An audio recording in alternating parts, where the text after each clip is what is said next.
Second, Commissioner McKeon, thank you. So just some comments that I have. Since I believe September, we've been working as a subcommittee. These are not public meetings. These are meetings that occur during the day. All commissioners have been welcome to attend and can ask many of the questions we've heard here tonight to the subcommittee.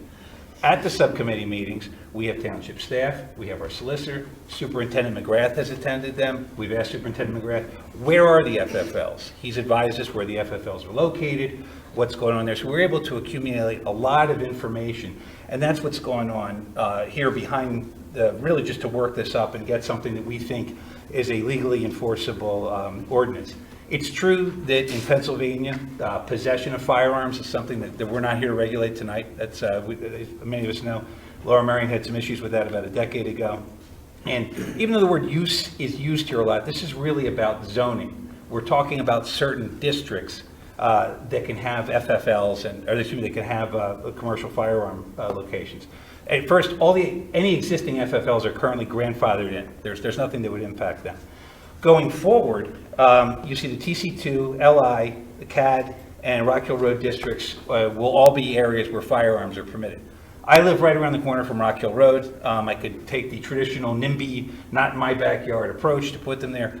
I know that we cannot be too restrictive with firearms. So in order to make sure that this thing is successful and that a legal challenge will fail, we've really tried to make sure that we've opened it up and made it so that there are several locations where a firearm seller could go in. One of the other things we've done is we've added in very reasonable conditions of approval. These are things that you may see around banks or pharmaceuticals, places that are storing things that could be stolen. As some of you may know, there was I'm going to read very briefly from a Mainline Times article talking about a ring that was recently broken up about burglars who were going around to gun stores. January 2023, 2 adults, 11 juveniles were arrested for 3 burglaries and an attempted burglary, all for gun stores in Bucks County and Montgomery County. Over 100 firearms were stolen. The detectives said the stolen firearms were quickly distributed and illegally transferred between members of corrupt organizations. All of the burglaries occurred overnight between the hours of 2 a.m. and 4:30 p.m. One of them, around 2 a.m. in Hatboro, was interrupted when an individual heard glass break. One of the detectives who was investigating said approximately 33 of the 93 firearms have been recovered through search warrants and arrest. This leaves 60 firearms illegally transferred and still on the street, endangering the citizens. The sheer number of outstanding firearms creates a clear and present danger to the public and to law enforcement.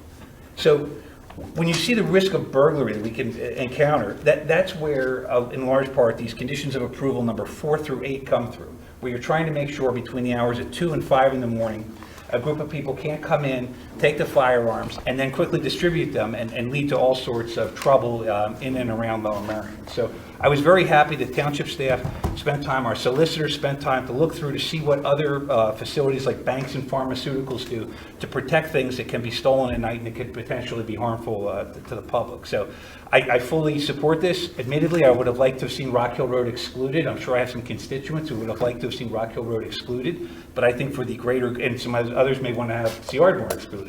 For the greater good, I think it was put together very, very well by staff, and so I support it, and I hope my board members will support it as well, too.